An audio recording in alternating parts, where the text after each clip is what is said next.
ওহাজের এমন কথায় আনবির গাল দুটো লজ্জা আরক্ত হয়ে ওঠে। ঠোঁটের কোণে ফুটে ওঠে লাজুক হাসি। ওহাজ তাকে সাবধানে বেসিনের সামনে দাঁড় করিয়ে তার হাতে মিসওয়াক তুলে দেয়। আনবি নিজে মিসওয়াক করা শেষে ধোয়ার জন্য হাত বাড়াতেই ওহাজ সেটা নিজের হাতে নিয়ে নেয় এবং সে একই মিসওয়াক দিয়ে নিজের দাঁত মাজতে শুরু করে। ওহাজের এমন কাণ্ড দেখে আনবি বেশ অবাক হয়। এই লোকটা যে আসলে কতগুলো রূপ তা তার কাছে এক বিশাল রহস্য। দুজনে মুখ ধোয়া শেষ করলে ওহাজ আবারও তাকে কোলে তুলে এনে সযত্নে বিছানায় বসিয়ে দেয়। আনবির হাতে একটা তোয়ালা ভ্যাসলিনের কৌটা ধরিয়ে দিয়ে সকালের নাস্তা আনার জন্য সে নিচে চলে যায়। নিচে গিয়ে ওহাজে উষাকে বললে, মা, আমাদের দুজনের নাস্তাটা একটা ট্রেতে করে দিয়ে দাও। উষা কোনো রকম বনিতা না করে ছেলের কথায় খাবার গুছিয়ে দিতে শুরু করে। কিন্তু এই দৃশ্য দেখে ওহাজের চাচি রুশদির চোখ তো ঠাটিয়ে ওঠে। তিনি উষার কানের কাছে ফিসফিস করে বিষ ঢালতে শুরু করেন। বিয়ের 10 দিনের মধ্যে মাথায় বইয়ের এই অবস্থা। 1 মাস পার হলে তো মনে হয় আলাদা বাড়ি নিয়ে থাকবে ওরা। বউ তো দেখি ছেলেকে জাদু করে ফেলেছে ইত্যাদি আরও অনেক কথা বলেন। তবে উষা এসব কথা মোটেও কান না দিয়ে নিজের কাছে মনোযোগ দেন। খাবার ট্রে হাতে নিয়ে ওহাজ ফিরে আসে ঘরে। পরম মমতায় নিজের হাতে আনবিকে খাইয়ে দেয় সে। খাওয়ার শেষে প্লেটগুলো আবার কিচেনে রেখে এসে সে ঘরের দরজাটা বেশ ভালো করে আটকে দেয়। দরজার সিটকিনি লাগানোর শব্দে বিছানায় আতশো আনবি ভুরু জোড়া কুঁচকে ওঠে। সে কৌতূহল হয়ে জিজ্ঞেস করে, দরজা লাগালেন কেন? আজ বাইরে যাবেন না আপনি? ওহাজ ঠোঁট এক চিলতে দুষ্ট হাসি ঝুলিয়ে বিছানায় উঠে আসে। আনবি একদম পাশ ঘেঁষে বসতে বসতে বলে, এই যে সকাল থেকে তোমার এত খাতির যত্ন করলাম, তা একটা সুন্দর হাদিয়া কি আমার প্রাপ্য নয়? ওহাজের চোখের ভাষা আর মতিগতি দেখে আনবি বুঝতে বাকি থাকে না যে এই লোক আবারও তার সঙ্গেও চাইছে। আনবি তড়িঘড়ি করে একটু দূরে সরে যাওয়ার চেষ্টা করতে করতে বলে, না না, একদম না, এসব এখন হবে না। জ্বর আরও বেড়ে যাবে আমার। যা হওয়ার সব কাল হবে, আজ আর কোনো কথা নয়। এ কথা বলে আনবি আর একটু সরে যেতে নিলেই ওহাজ ছো মেরে তাকে টেনে নিয়ে বালিশের ওপর শুয়ে দেয়। আনবির মুখের ওপর ঝুঁকে এসে ফিসফিস করে বলে, জ্বর কমে যাবে? সত্যি বলছি, বেশি কিছু করব না। আনবি ওহাজের গভীর চোখের দিকে তাকিয়ে বলে, আমি তো জানতাম আপনি ভীষণ লাজুক, কিন্তু আপনি যে এতটা নির্লজ্জ তা তো আজ হাড়ে হাড়ে টের পাচ্ছি। লজ্জা কি আর সব জায়গায় দেখাতে হয় সামাইরা? কথাটা বলে ওহাজ আনবির গা থেকে ওড়নাটা সরে নেয়। আনবি চোখ বুজে একটা দীর্ঘশ্বাস ছাড়ে। ওহাজকে দমানোর সাধ্য তার নেই, আর সত্যি বলতে তার ইচ্ছেও নেই। একটু শারীরিক কষ্ট হচ্ছে ঠিকই, কিন্তু ওহাজের এই গভীর ছোঁয়াটুকু তো সে পাচ্ছে। প্রথমে কিছুটা আপত্তি করলো, ধীরে ধীরে আনবি নিজেকে ওহাজের কাছে সঁপে দেয়। ওর মনে এক কোণে একটা ছোট্ট ভাবনা উকি দেয়, একে তো ঘুম থেকে উঠতে দেরি হয়েছে, তার উপরে আবার এখন দরজা আটকে প্রেমে মত্ত। বাড়ির লোক যে কি ভাবছে তা একমাত্র আল্লাহই জানে। সময় 12টার দিকে। প্রেসিডেন্ট কার্যালয় বিশাল পাথরে বাঁধানো প্রসঙ্গ বন্ধ করা স্তব্ধতায় ডুবে আছে। হাজারো মানুষের ভিড় জমেছে চারিদিকে। আসছে শুধু আগুনের ভয়ঙ্কর গর্জন আর মাঝে মধ্যে আর্তনাদের চাপা স্বর। আজ মাসের সেই নির্দিষ্ট দিন, যেদিন এখানে উন্মুক্ত আদালত বসে। এই প্রাঙ্গণে একেবারে শেষ প্রান্ত, উঁচু বেঞ্চ, বিচারকের আসনে পাথরের মূর্তির মধ্যে বসে আছে স্বয়ং ওহাজ। বর্তমানে এই রাষ্ট্রের ওহাজই যেহেতু সর্বেসর্বা, তাই কোনো আপিল নেই, কোনো দীর্ঘ বিচার প্রক্রিয়া নেই। ওহাজের মুখে একটি শব্দ এখানে চূড়ান্ত রায়। তার চোখে ইশারায় এই দেশে অলঙ্ঘিত আইন। মঞ্চের ঠিক একপাশে মাটি খুঁড়ে তৈরি করা হয়েছে একটা বড় এবং অন্ধকার কুয়া। কুয়ার নিচ থেকে দাউ দাউ করে আকাশের দিকে উঠে আসছে লেলিহান আগুনের শিখা। আগুনের লেলিহান শিখায় চারপাশে বাতাসও বোধ হয় ঝলসে যাচ্ছে।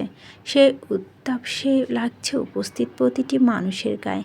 সেখানে মানে কুয়ার ভিতরে একের পর এক মানুষের নির্মমভাবে নিক্ষেপ করা হচ্ছে। যাদের নিক্ষেপ করা হচ্ছে এরা সাধারণ কেউ নয়, এরা ভয়ঙ্কর সন্ত্রাসী চক্রের সদস্য। ওহাজের শাসনমূলে যাদের প্রায় 7,000-এর বেশি ধরা হয়েছে, এরা ছিল দেশের অগ্রগতির পথে সবচেয়ে বড় বাধা। যখনই দেশে কোনো সম্ভাবনাময় মানুষের মাথা তুলে দাঁড়াতে চেয়েছে নিজেদের নোংরা আধিপত্য রক্ষার্থে, এই সন্ত্রাসীরা তাদের নিঃশব্দে সরিয়ে দিয়েছে। এখন তাদের সেই পাপের চূড়ান্ত প্রায়শ্চিত্ত হচ্ছে এই জ্বলন্ত নরক। যাদেরকে ধরা হয়েছে তাদেরকেও এভাবে পুড়িয়ে দিয়েছে অহেজ। এবার অন্য কেউ তো কিছু বলতে পারে না। আমার দেশে আমি টুরিস্ট পেয়েছি, শাস্তি দিয়েছি, এটা আমার সর্বমুহূর্ত ব্যাপার। এই যে এই সবই রাষ্ট্রদ্রোহীর জন্য অহেজের নির্দেশ একটাই, কোনো ক্ষমা নয়, সরাসরি অগ্নিদগ্ধ। আদালতে অন্য প্রান্তে চলছে আরেক নির্মম শুদ্ধি অভিযান। সেখানে সারি বেঁধে দাঁড় করানো হয়েছে চুরি এবং চাঁদাবাজিদের যুক্ত অপরাধীদের। অপরাধ প্রমাণিত হওয়ার সাথে সাথে জল্লাদের ভারী অস্ত্র এক কোপে বিচ্ছিন্ন করে দেওয়া হচ্ছে তাদের এক হাত। পাশেই চলছে সমাজের সবচেয়ে কঠিন বিচার, তা হলো ব্যভিচারের শাস্তি। বিবাহিত কেউ পরকীয়ায় লিপ্ত হলে তাকে মাটিতে অর্ধেক পুঁতে দিয়ে চারপাশ থেকে ছোড়া হচ্ছে ভারী পাথর। মৃত্যু নিশ্চিত না হওয়া পর্যন্ত থামছে না এই শাস্তি। আর অপরাধী অবিবাহিত হলে উন্মুক্ত জনসম্মুখে তার পিঠে আছড়ে পড়ছে চাবুকের ভয়ঙ্কর আঘাত, 1-2 করে পাক্কা 100টি বেত্রাঘাত, আর তারপর 1 বছরের চরম নির্বাসন। রক্তের গন্ধে ভারী হয়ে উঠছে চারপাশ, কিন্তু ভয়ে সাধারণ মানুষের বুকে ধূপকানি ছাড়া আর কোনো শব্দ নেই সেখানে। মঞ্চে বসে ওয়াহেজের স্থির চোখে দেখছে এই সব কিছু। তার চেহারায় বিন্দুমাত্র মায়া বা অনুশোচনা নেই। ওর দর্শন খুব স্পষ্ট এবং অটল। পাপ দমন করতে হলে শাসককে হাত হতে বজ্রের চেয়ে কঠোর। মানুষের মন জুগিয়ে নরম কথা দেশ চালাতে গেলে শাসনযন্ত্র দুর্বল হয়ে পড়ে, সমাজে পচে যায়। তার এই লৌহকঠিন শাসনের ফলে এক সময়কার রাস্তাঘাটের সমস্ত অরাজকতা, দুর্নীতি এবং অশ্লীলতা আজ নির্মূল হওয়ার পথে। দেশে চারদিকে এখন শুধু এক নিস্তব্ধ ভয়ঙ্কর শৃঙ্খলা। মানুষ এখন পাপ করতে ভয় পায়, আর এই ভয়টা অহেজের রাজত্বের সবচেয়ে বড় শক্তি। একটি পুরানো গোডাউনে একটি ঘরের পরিবেশটা বেশ থমথমে বলতে গেলে। বড় এক মেহগনি কাঠের টেবিল ঘিরে বসে আছেন 3 জন লোক। তাদের পিছনে কিছুটা দূরত্ব বজায় রেখে পাথরের মূর্তির মতো সতর্ক পাহারা দাঁড়িয়ে আছে কয়েকজন সুঠামদেহী গার্ড। টেবিলের ওপর ছড়িয়ে ছিটিয়ে আছে অসংখ্য ছবি আর নথিপত্র, সবই ওয়াহেজের। কোনো ছবিতে দেখা যাচ্ছে ওয়াহেজ বিশাল জনসমুদ্রে দাঁড়িয়ে তেজদীপ্ত ভাষণ দিচ্ছে, কোনোটা আবার তার ক্লোজ আপ শট। প্রমাণ হিসেবে রাখা এই ছবিগুলো এখন এই 3 জনের সবচেয়ে বড় মাথা ব্যথার কারণ। বসে থাকা 3 জনের মধ্যে থেকে প্রধান লোকটি বিরক্তি নিয়ে টেবিল থেকে ওয়াহেজের একটা ছবি হাতে তুলে নেয়। ছবির দিকে কিছুক্ষণ তীক্ষ্ণ দৃষ্টিতে তাকিয়ে থেকে কঠিন গলায় তিনি বলেন, অনেক হয়েছে। এত কিছুর পর ওকে আমরা দমাতে পারিনি, কিন্তু এবার ওকে একেবারে শেষ করে দেওয়ার পালা। হাতে ছবিটা টেবিলের ওপর তাচ্ছিল্য সঙ্গে ছুঁড়ে ফেলে তিনি আবার বলতে শুরু করেন, যে কোনো মূল্যে ওর এই শাসন চুরমার করে দিতে হবে আমাদের, নয়তো আর কয়েকদিন পর আমাদের নিজেদেরই ধরা পড়ে আগুনে জ্বলতে হবে। সময় বুঝে কোনোভাবে ওদের বাড়িতে সরাসরি বোম ফেলতে হবে। ওদের বাড়ির ঠিকানা দুনিয়ার সবার থেকে লুকানো থাকলেও আমার কাছে অজানা নয়। এই আঘাতের পুরো বংশ নির্বংশ করে দিতে হবে।